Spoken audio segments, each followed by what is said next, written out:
Good news. Yeah. Got my gay werewolf story accepted. Ooh. It's called One Night Stand, and it was accepted by Hellbound Books, Splatterpunk Volume 2. Apparently, their first Splatterpunk was extremely popular. I looked it up. It got hundreds of reviews and stuff. Nice. So I'm like, ooh, well, hopefully Volume 2 does well. I'm in it, so it'll probably fucking not even get printed.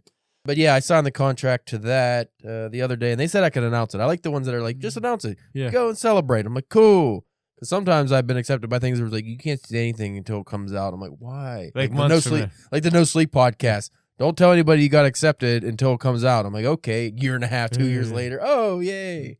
So that's something I did. Cool. I also got rejected by the New Yorker. Well, Finally. But no, here's the thing. I submitted to them in 2022. wow. October 2022. And it just went in progress at the end of this November. And then I finally got rejected. So I can officially say someone at the New Yorker read one of my works. How much do you think they read? They were poems, so hopefully at least one.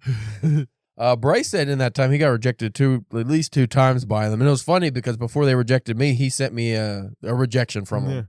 But I was really hoping I would get accepted just to make him go careening off a cliff. Because I'm sure that'd be like if Caleb got published in the New Yorker for some dog shit poem and Bryce, who actually tried really hard, couldn't get into it, which most people are not going to get into it unless you're famous anyway. That'd just be like one of those things of like some fucking editor was drunk and was just like, let's do a solid to some nobody in the slush pile. Just pick one at random, and it's me. It was like some guy that was like they gave him his like he was like his last week. He's like, fuck it. Here's $350, kid. Enjoy being in the New Yorker. And I'm like, nah. But no, I'm not gonna be in the New Yorker. Not this time around. Not yet.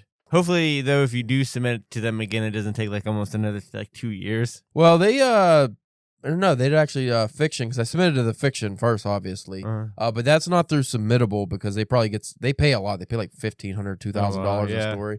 But they get so many submissions, they do not respond to you if you're rejected.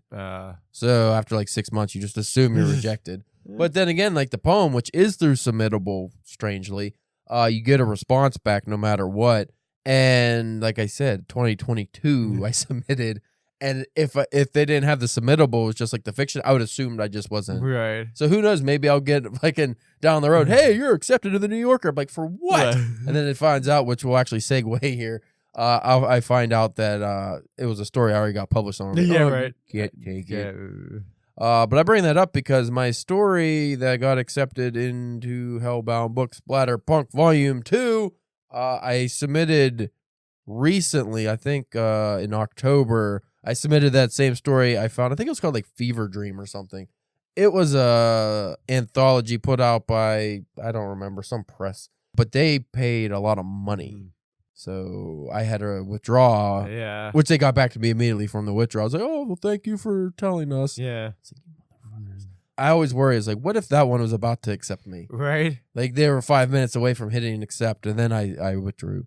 Because that would suck. Not that I'm not grateful to be in Hellbound Books, but if I can get like hundreds of dollars for my story, I'm going to take that versus whatever I'm going to get from Hellbound Books. That would have been nice if you could have been able to like start like a bidding war.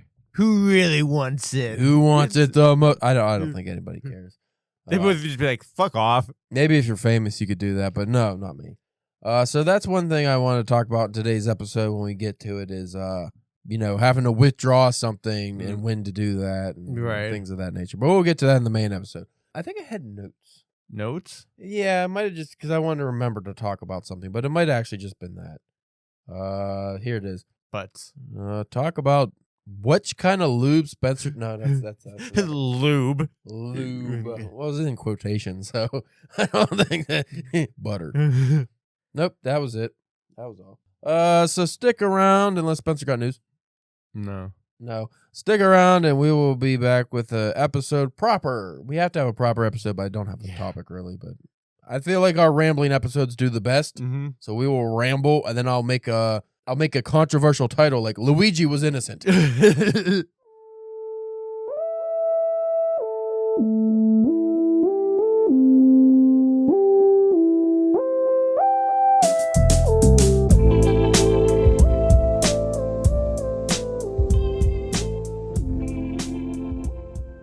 You are listening to the Drunken Pen Writing Podcast. I'm your host, Caleb James. With me today, Spencer of the Colombian Christmas Killer Church. Should have used that name for last week's episode when we did the killer books. Right. The Christmas horror books, which I think was a dog shit episode. Yeah. If I remember correctly.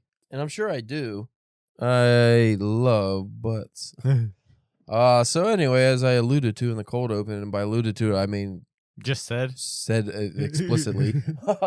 I wanted to discuss this because you kind of came across this as well, withdrawing from publications when you get accepted. Yeah. I've had to do that a few times in my career, but very rarely have I done that where I'm like, oh man, I don't know if I want to.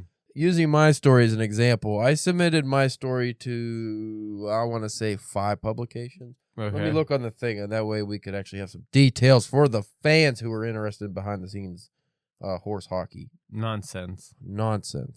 Spook. Thingamajig. So my story, One Night Stand, I have submitted. I submitted to Infested Publishing Anthology. So I submitted to Infested Publishing, or whatever their fucking name is. I wrote the story. Did I write it for them? Or I think I just wanted to write a gay werewolf story. And then they were a very gay-friendly publication. And they were new. So I was like, I have a good chance of getting in this. But that was the one where you had to make it yourself getting killed in it. Yeah. So I tacked that on at the end where, like, the werewolf killed me. Yeah. And it was fucking ham-fist. It was like a couple sentences. So the story's good, but that part was stupid. So they didn't accept it, probably for that reason. Or because they don't have good taste. Which actually we could digress later into, which I think we actually might have talked about in one of the episodes. We were talking about what you can and cannot write as just a straight white male. Right. So a gay werewolf story, that might be a hard sell, not just coming from me, but just in general. Actually, I think we did cover that pretty good in, was it 2 episodes ago? Yeah, because when we were talking about your story that you're working on. Yeah, so we don't need to retread that ground then. That's fine. So I submitted it to Hellbound Books Splatterpunk 2, which got accepted.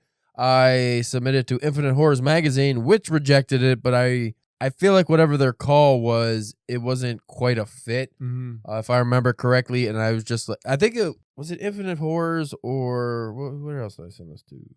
Yeah, I think it was Infinite Horrors. They did not want gore. Yeah, and that was pretty gory. Well, seeing as how I got in Splatterpunk Volume 2, it's kind of gory. But I was hoping that because until you get to the climax of the story, because they're doing sex stuff too, so it's a double entendre. But when we get to the climax of the stories, when everything is real gory, so I was hoping that like the 3,000 or 4,000 word build up to that, since it wasn't really gory, it was more character driven. They'd be like, oh, that's kind of cool. No, they did not overlook that. And then I submitted to, which was in the beginning of November, Fever Dreams Anthology, which was a paid one, had some famous editor of sorts, and it's one of those ones that would be a really good mark to get, but I worried that I would get accepted into the Splatterpunk 2 before I got a response for that, and that's because I submitted to, actually I was starting to think that I wasn't going to hear back from Hellbound Books. Yeah. I kept looking on their website, and the thing was closed in September, so I was like, oh, maybe they just are one of those publications that do that shit thing of, oh, just never send anything out. You just never hear from them. He's like, am I rejected? Did I get lost in the shuffle? I have no idea. So I was assuming that I either got lost or they just didn't want the story and didn't have the cojones to tell a guy like me that he's not good enough for their publication. Yeah, I submitted to Splatterpunk 2 in 6/4/2024. So not that long ago. I mean, a little beginning bit. of the summer. Yeah. But like I said, they closed in September, the submissions for that one, so I thought I was going to hear back. What the fuck? Come on, bitch. I want to hit it so hard. I just want to fucking hammer it. We get a new mixer. I'm Office Space in the motherfucker. Oh, yes. Fucking throwing it in the air and just batting it, just like we did to that table in 108-degree weather. Oh, my God. That was terrible. It was awful. So where do you stand on this topic of I submitted my story somewhere? You like to do a safe bet, too, where it's like, I'm going to submit somewhere where it's a safe bet, but then I also would like to submit the dream publication. So what I like to do is I submit to my dream publications or my goal publications first. So the high-end ones, the only problem with that is usually they take real long to hear back from, and I'm not that patient when it comes to submissions anymore. So like a lot of my story submissions are like 2 years after the fact. which is fucking annoying. Right. Because then it's also like you're being judged on something. It's just like you would hopefully think isn't as good as whatever you're working on now because it's from 2 years ago. I usually end up hating whatever I got accepted because I'm like, oh, I sucked then. Yeah. 2 years ago, I was not nearly as like my fucking shitty poems for the New Yorker. I was like, I thought those were good at the time. Yeah, right. Are good enough for the New Yorker? No. What was I fucking thinking? But yeah, I like to submit to the higher end publications, but you don't hear back so soon. And then I like to do some, I've been just print and paid. Or both, preferably both. Right. Is what I go for now. I don't try to do the online shit unless I can't get a story published somewhere and I think it's good enough to get published somewhere. I might do an online one like as a last resort before just publishing it myself. Because I know also too, you can also try to get it like on a reprint someplace, else or something. My problem is, like I just said, if I submit somewhere that I think is a safe publication or it fits well enough that it's going to go, but it doesn't cover the parameters I'm really looking for. In the case of like the Hellbound books, it's a print book, so that's cool. It seems to be a popular anthology, so that more than makes up for it, but they don't pay a lot. Right. And I didn't submit that story in hopes of getting paid a lot, but where I'm finally at now, I think going into the new year, I feel I deserve the amount of work I'm putting forth. Yeah. I want to get paid decently. Right. Because I've already proved I should get paid decently because I have. Yes. I've made not a crazy amount of money, but I made some hundreds of dollars this year off of just stories. So I feel like I deserve, for the most part, to get paid for my work now. I'm at least beyond the straight amateur not getting paid, and you just hope the exposure shit. Where it's just like, I'm just submitting because I just want people to read my story, and I want to get in something. But now I'm getting to the point where it's like, well, no, I want to like get paid. Right. And I mean, I'm getting like a lot of contributor books and stuff too, which is cool. But also, I want that money because it's like you are putting like these take a lot of work.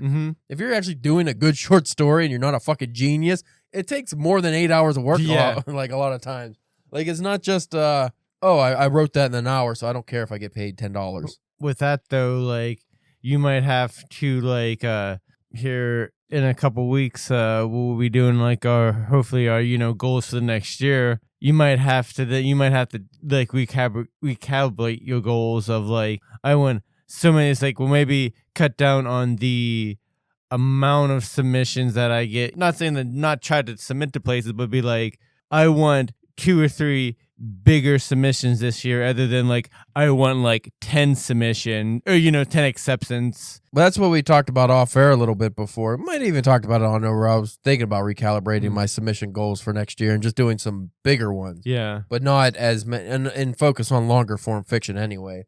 So here's an example of some problems I've run into. So I got published in Dragon Soul Press, the Beautiful Darkness Volume 3. Right. Really good book, came out really well. But I get paid in royalties, and they didn't really do much promotion for the book. And I looked up the people who've been published in things in the past from them, like anthologies that ended up not selling well. Right. And I think we talked about this before too, that they were in Florida, and during the month of October when they're supposed to be putting this book out and all this shit for it, they ended up having two hurricanes. And, they couldn't do whatever normal shit they do. So they actually contracted out the work to get the book published. But at the same time, it's like, well, now, for whatever reason, too, the other authors in the book did not promote it at all. It's like, what the fuck? It's like, I was the only one promoting the thing. But I looked up some things on Reddit, and some people that were in some of their books that ended up not really selling, they made like $3-4 in royalties for the year, because you only get 1 year's royalties. Right. And there's a good bit of authors in there, so you have to share it with them. So I think it's like 30% royalties. If it sells like gangbusters, you do good. But if it doesn't, now I had a 15,000 word story, took a very, very long time to write. I think it's one of my best stories, and I'm going to get $4 for it. Right. That sucks. So at some point you have to really be willing to sacrifice getting into more things to make money. And not just because I'm greedy or I feel, even though I said earlier I deserve money for my stories, I deserve paid for my work is what I'm saying. Yeah. So at some point you have to be like, okay, I do deserve to get paid for my work if it's getting enough readers and there's enough effort going into it. It's no different than your day job of like, I'm doing, them would trying to underpay you for the work that you're doing. It's, you have to look at it that way. especially like if you really want to try to make a career out of it. Yeah. I mean, another thing I'm really getting tired of too is getting into publications and I get a free ebook, but I have to buy the physical copy and I didn't get paid for it to begin with. If it's a small press, like a Wicked Shadow Press, it was like that, which after my thing, they went out of business. Right, Shut down. Well, that was going to be a thing that I brought up too. After you got done with you, I was going to bring up getting accepted to places and then them like shutting down months later. Yeah, it's like, God damn it. But they've been up for a long time and they just randomly, whatever reason, shut down. I think they were getting screwed over because remember we talked about they were on Amazon, got kicked off of Amazon for whatever reason, had to go through Lulu, which made the books more expensive. I think it was getting too expensive to put out books, honestly. Probably, yeah. Because a lot of these publishers, they go in with like, oh, we want to they want to do good. They want to, I want to publish people and get, people into these books and stuff and put out good product, which they did put out a really cool book. But, it does cost money and you can't pay, if you're already not paying the authors and you're not sending them a free copy of the physical book, it's like, are you just selling to those authors? Is that what your plan is? Oh, we're going to get these authors to buy the book they're in, and that's the only people buying the book. That's not good. No, that's not good business. No, that's not good business. So that's a little disappointing, but I think that in the future, I'm just going to specifically try to get paid for my work. If it's like a flash fiction story, I don't worry about that as much. Right. But it's funny because the publications that I've gotten into for like flash fiction generally at least send me the book. And then like some of my highest paid story was my No Sleep podcast story, which is only like 3,000 or 4,000 words. Yeah. And it didn't take that much effort. So it's like there's no real line here. It's like you can get into something and get paid a lot of money for it and it was like a low work project. Or you could do like my fucking story in Beautiful Darkness where it took so much effort and I get nothing, like no reward for it other than I got published. But I mean, that was one I didn't have any choice. That was the only publication I found that would take that word count. Yeah. So that's also when you're getting in the waters a little bit. It's like, unless I publish it myself, which I can still do, I got the rights for it. It's like, do I go and submit to the one or two publications that aren't going to pay me really, but they can publish it? Or do I just never get published a story? Yeah. So, I mean, the real answer is just write shorter fiction, I guess. But I'm trying to remember what it was that you had to withdraw from, because I remember when you got accepted, I'm thinking it had to be one of your, was it the Crow story maybe? No, because I never got a, well, maybe I did have to withdraw. When you got accepted, you had to withdraw from somewhere else you submitted it to. And then the place that I got, then then the place that accepted it went out of business. I didn't even think of that. Could you imagine the same scenario I was talking about where it's like, oh, now I have to withdraw from these paid submissions to get it because it got accepted by a free online place, which is already not the best, just because of the fact that it's free and it's online, so you don't even get a print book. But then it goes out of business and your story never gets published. Like, that sucks. Or it got published, but like a week later it went out, and then it's like, oh, I can't go to the website anymore. Nobody doesn't can see exist. Yeah, so those are some of the woes of being like an indie author who's just trying to get a name, because it's hard to say when you get to the point where you feel like you deserve to get paid more. Because for a while, even though it sucks to say, if your feet aren't established in the world of being a writer in the writing world, you kind of have to just do things for exposure. Oh, yeah. Same goes for artists. It's terrible because especially if you're like, say I submitted to, what did I get into that was kind of, all right, here's a cheaper example. So that mini mag I got into in, I don't know, spring of last year or whatever it was. It was it was like an online PDF. Didn't get paid for it. It was just the mini mag comes out like once a week or something. Now they're doing print anthologies. So it's like, damn, I didn't get into the print anthology. I got into the free Dookie Shits one that I didn't care about. And it's like, I could have, I mean, they had no history of putting out print books. So it's not like I would have known. But it's just like, what do you do if you get into something, you didn't get paid for it, and then they take off, or maybe the issue you were in takes off, your story becomes super popular, but you don't get anything for it. Right. Or what if here's a terrible example. What if you wrote a really cool character and that character becomes the next slasher villain, but you sold the story to a publication and they have the rights to the character for a year and they sell it to Netflix. Oh, yeah. And maybe I would like to think that you got some kind of kickback, but maybe it it was be a lot. But let's say it was in the contract you sign that you get paid $10 for the character and you forego all the rights to the character, not future stories of the character, just that story. So that character and that story, and then that story gets picked up by Netflix. Well, and makes $10 million. And here's the fucked up thing. This would be their side thing. But like, oh, well, we're gonna pay you shit for using your thing. But just think, it's gonna be on a show on Netflix. You can just write a new story with that character, and everybody's gonna buy it. Like, fuck you, guy. Like, how about you pay me for? Come on, we paid you $10. That's great. We made $100 million. Well, and I know we dabbled about this before in another episode that maybe might have to come back to it at some time, and it'd be a lot of work. But that's when it's almost like when you see those guys that they do just like they self-publish themselves, like. And I mean, and I guess if you get a big enough name and a following, that's a little bit easier to do. Like I said, it's a lot more work, but you get a bigger piece of the pie if it does well. Yeah, if it wasn't for the social media aspect of that and the marketing shit, I would just do that. But I don't have the time to really put forth the effort that it takes to put out a good product. Right. Like I could write the story could be good, but to do everything else and the money it takes and hire an editor and all that, I'm like, I don't want to do all that. And then also when you put out your own work, a lot of times you end up getting in just a circle where it's like, oh, it's just other indie authors or reviewing my work, and am I actually getting real readers? So you have to break out of that as well, and that's tough to do.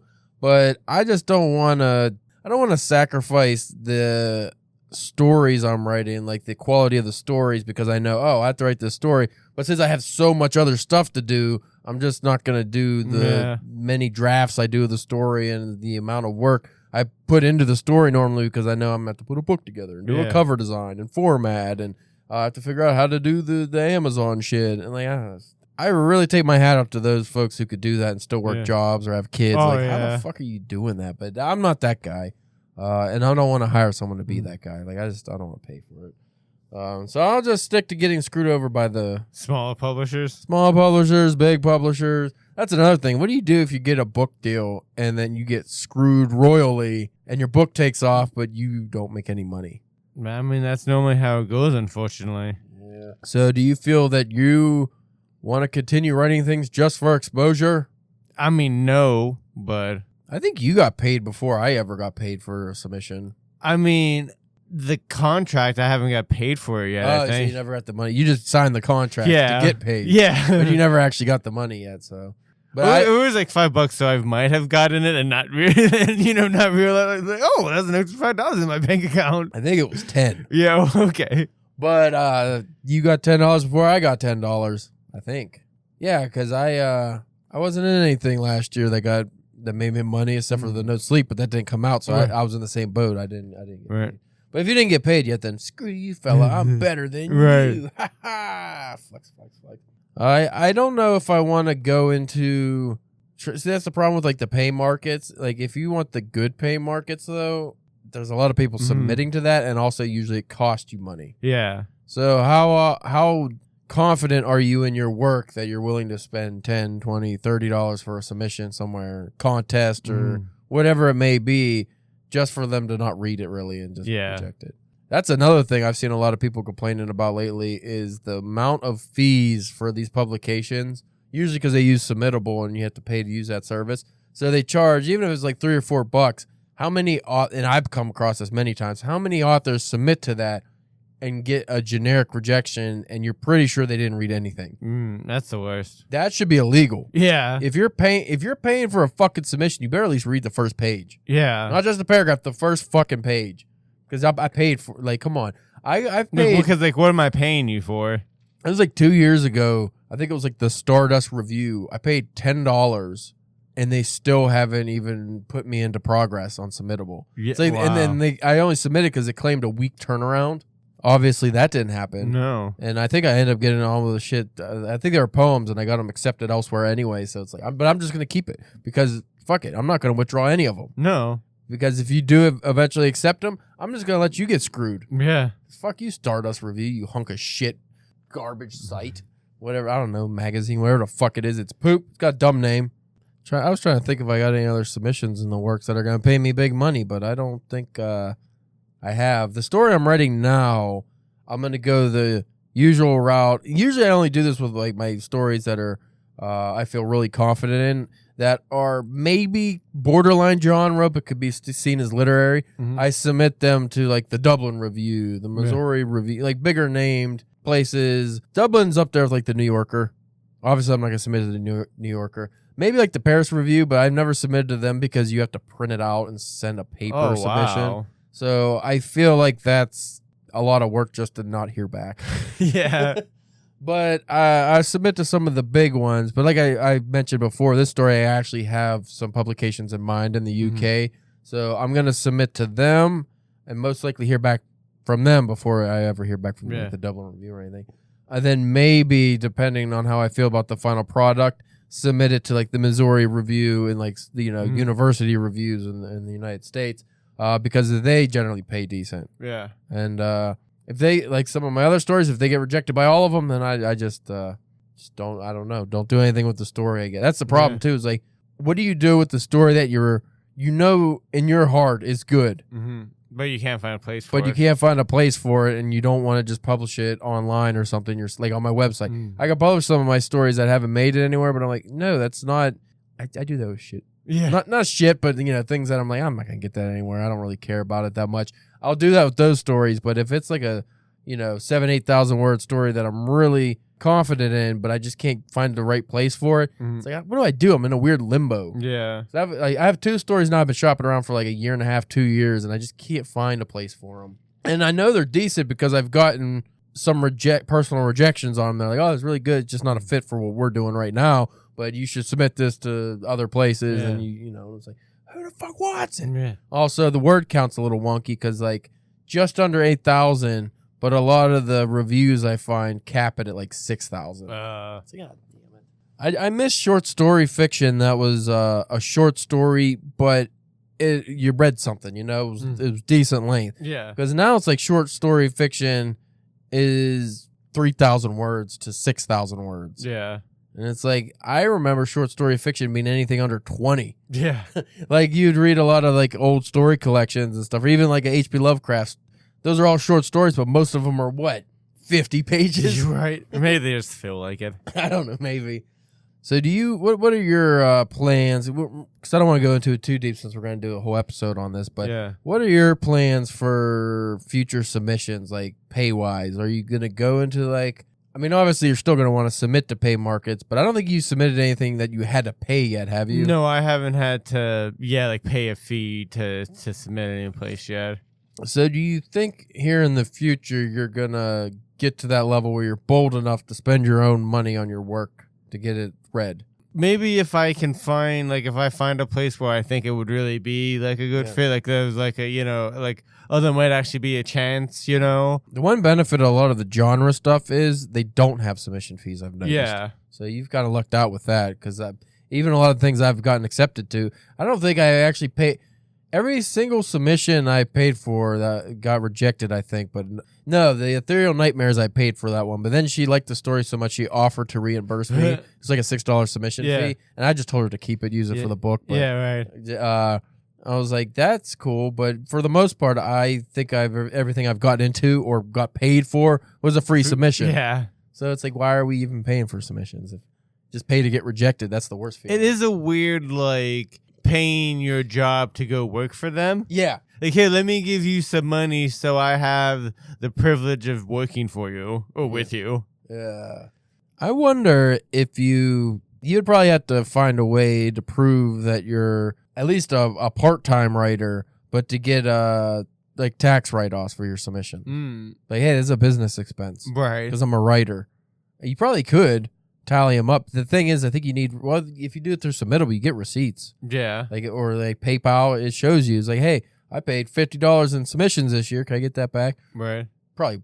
I mean, maybe they will. We'll give you 10 cents. Yeah, I don't know. I never fucking did write-offs for stuff because I don't care. I buy boots for work. I just go, I don't fucking care. Right. I'm not keeping that receipt for a year. And what are you gonna get back? Because it's not like you get the full thing back, right? Like $1. I don't fucking know. It's a write-off. you have to. what a write-off is? It's a write-off. I have to prove that I bought something just to get $1 off. Like, yeah, I don't care. That's like getting fucking coupons for stuff. It's like, oh, I have to, I can get a coupon, get $1 off this drink at Arby's that I don't even want to go to. Right. But I have to find the coupons and, I have to go within the expiration date. It's like, I don't really care that much, But I think this year, and like I said, we'll cover this in our year-end review episode. Not the year-end review, the opposite one. Look forward. The good one. The episode where we talk about our future goals. Yes. The New Year's episode, I guess. But I definitely think we need to be... I pretty much did that this year, but I think as a team here, we need to really focus and actually set some goals for submissions. And I didn't actually set submission goals this year. We talk about every year, like, oh, I want this many acceptances, or I want to submit this many times, that kind of thing. But we never were like, hey, I want to submit to these 3 publications this year for sure. Yeah, not like you said, not a specific, just that. Yeah, we need to definitely be more specific. And it's like, maybe, start small, so it's not like, oh, I want to get in the New Yorker this year, but you could be like, I want to submit to the New Yorker this year, something like that. That or like how we keep on talking about like the horror cosmic magazine, like there's better like like, oh, I want to try to submit to that. Or maybe like, oh, maybe I want to try to do a sci-fi story and get it submitted to like with the Asimov and what those 2 science fiction magazines. Analog. Well, that'd be a good move is to.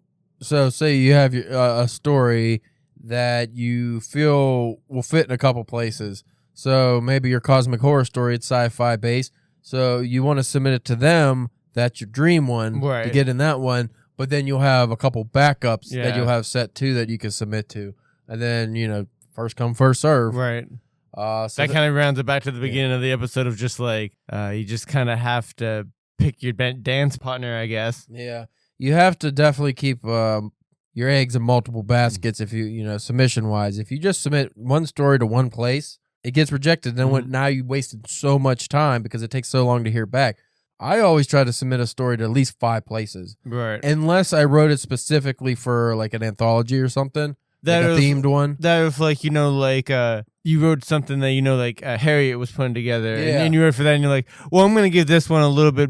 I'm going to wait a little bit longer to submit this to other places because you know the person, you might have a quicker response time with rejection or exception, so. Exactly. And I think it's a good practice too to make sure that when you submit to places, you stagger them enough that you will hear back from at least, hopefully an order of submissions. That's not always going to happen, but if you stagger, you don't want to just submit, oh, tonight I'm going to submit this story to 5 places at the exact same time, because now you're not working in your own favor because you didn't stagger them. So you can hear back for that's always my fear. I get accepted to 2 publications at the exact same day or same time. It's like, fuck. And then you have to play who do I want to get blackballed by? Right. Who I want to burn this bridge with? Because imagine, just look as an editor, how mad would you be if you read someone's whole story? Finally, it was like, you know what? That was good. After 150 submissions, I like this one. I'm going to offer him a contract, offer to pay him, write up this fucking hour-long email with the contract and everything, make sure everything's right, send it to him. They go, oh, I was accepted in the no shit review. Sorry. God damn it. Well, I'll mark that guy off. Do not ever read submissions from this person again. Fuck his butt. In summation. Shemation. I'm going to definitely be... Well, I think I did a good job of that this year. That's why I got so many acceptances, because I curated a lot of my submissions. Right. I still did the free balling ones where it's like, this is lofty. Yeah. I'm not going to get in the Dublin review because I probably don't even read the work, but I will submit to them just to say I did.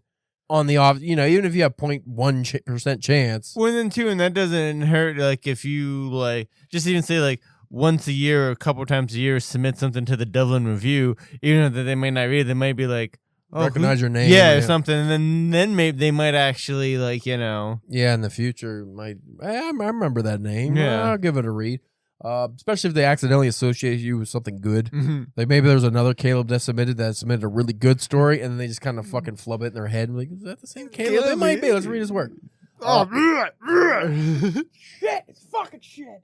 It's fucking dog shit! Gave me diarrhea. But as far as curating my work, the adage that you see on a lot of publications where it's like, read an issue first to see if it's a good fit and stuff. I still don't do that often, but I will try to, if they have free reads or something, or whatever I could do to get a feel for what they actually accept. Like, if you can find the editor for certain publications and see what they are posting about, like if they have Instagram or something, see what, like, books they're reading, what stories they're sharing, what excerpts from stories they're sharing. If you could do that, you'll have a lot better chance because you're tailoring, not necessarily your story, but just, like, if you have a submission that you think they would like, you know, because there's a couple of times I submitted something and I realized after the fact, it's like, oh, this is, like, the exact opposite of what they would be looking for. No wonder why they rejected it. And it's like, I could have easily submitted this other story that I was sitting on that's a better fit for the publication. But I was just so lazy. I just looked at the guidelines. I didn't look at what they were actually looking for. Again, like I submitted to that one that doesn't want gore. Yeah. Oopsie. I did read that after the fact. But I was like, I should probably like looked at what they were really looking for, you know? That was a stupid thing to do. Like, why wouldn't I just not submit to it? Or I submit a different horror story? Because then you burn a bridge. Not necessarily burn a bridge, but a lot of times people don't want back to, you know, oh, you rejected you. Like, wait a while, don't submit again right away. So now you killed some time. Yeah. That you could have just been under consideration for a story that's a better fit. So, but that's also when you have a back catalog or more than one story. If you're where Spencer is, where he's only got one story in the fucking fire right now, that's a little rough because, you know, everything's a new story, which is where I'm falling at now because I mostly got rid of my back catalog. But if you can get yourself, even let's say 5 to 10 different stories, different genres, different things, you can get a lot more submissions out a year than you will if you only have 1 or 2 or you're always working on new stuff. Because if you're working on new stories every month, even if you're a quick writer, the problem is like when that story's like say you submitted a couple places and it's under consideration, now you're constantly trying to get another story done to do that, and it's just you're not going to get as many submissions that way. But anyway, next week we'll be talking about our books and reviews. Is that what it is? Yeah, like what we read and stuff like that. Our reading shit, and then after that we'll do the good episode about what we've been published in and what our future goals and all that stuff are. So we thank you for listening. You can follow us at DPW Podcast on Twitter, Facebook, YouTube, and Instagram. Spencer's OnlyFans, the Colombian Christmas Killer Church. He's waiting until Christmas. He's getting in your chimney. He's probably just going to get stuck. His fat ass going to get stuck in there and get cooked. Gonna get cooked. Some kid's going to stick one of them big spikes up your butt. What the chimney sweeping spike? I don't know. Is it a spike? I don't know what it is. Got a hook. That's for the coals. Yeah, but I would jam it. Oh, yeah, but I'm just, It's going up your butt. Oh, yeah, it gets up there, but then it's got the weird bent hook on the side. What's that hook for? Like I said, it's for the coals, to move around the coals. For the butt. You don't put coals on you put wood. Well, whatever. Embers. Yeah. Ash. Dirt. Propane chimney. Poop. You put poops in it. That reminds me of that cartoon where the guy was with his girlfriend. It's just like, I think it's like a 2-panel cartoon. He's like, hey, babe, can you put another log on the fire? And then the next time they're just dropping a deuce on it. That's pretty immature. Caleb, and also dangerous. Maybe. It might warm your fanny. CalebJamesK.com. That's where you can see my publication history, which I have all kinds of things up.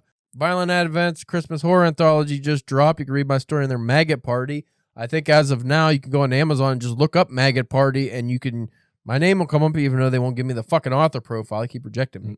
But you can buy the story for $1 if you want to just read my story specifically. That's kind of cool. That's cool that he did that for different people, because that's for everybody in the collection. Yeah, so you get the digital download of just my story for $1, and that goes to charity. So I don't get any money from that. $1. But if you don't want to buy the whole collection, you can just read my story, which is cool. Then you can also check out Eastern Sea Bards. I got a poem in there. It's $30 fucking. It's a $31 book. So what I would recommend is wait until I get the book in the mail. Bryce got the book last week or the other day.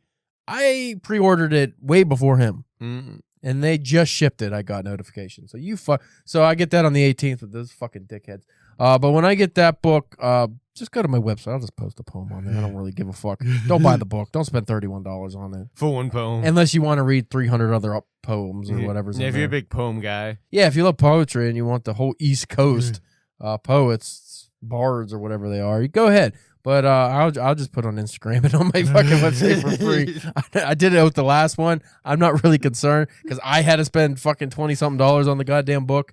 So another one didn't pay me for it. Just you paid money. I think that's their fucking. Let's get this big collection with almost 300 authors, and they all spend $30 on this book, and we're rich. Right. That's probably what they do. But anyway, we thank you for listening. We'll check you out next week.